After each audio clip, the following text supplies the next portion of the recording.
Okay, so I'm going to give you a little tour of everything outside the cabin now.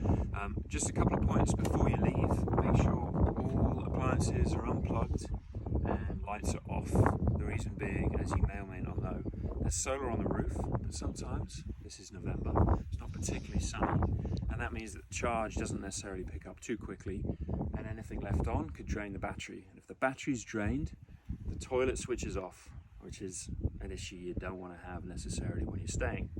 So, without further ado, we'll shut this, give that a lock. Okay, on the deck, in no particular order, we've got the cool box. I tend to leave that outside here, and as you can see, it's pretty big.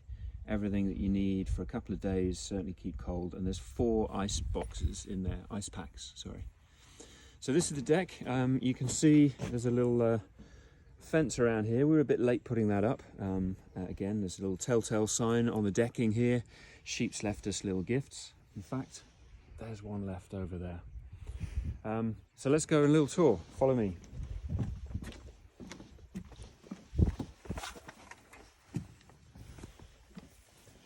Okay, you may or may not need to go under here during your stay, but this is the storage area.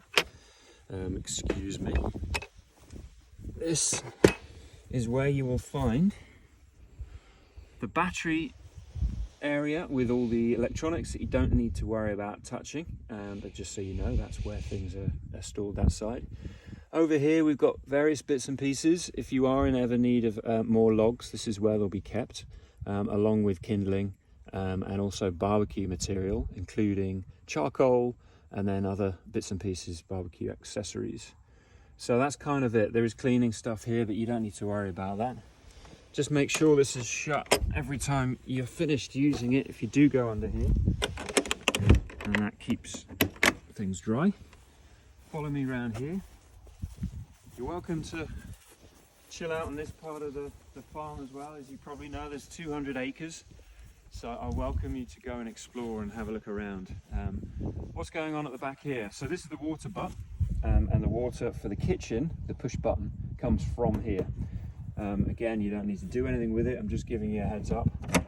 And then in here we've got the boiler. You shouldn't need to change any of that at all, it's kind of set at the moment. There are markers here, so we just leave that.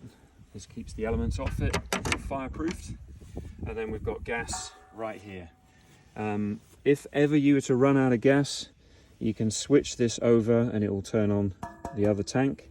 And if you ever wanted to cut off the gas, that's the yellow, and that just goes like that. So when it's up like this, it's open. And then lastly, this blue pipe is the stopcock right here for the water coming into the bathroom. If you ever needed to turn off the mains, it would be turning this clockwise. And that's it.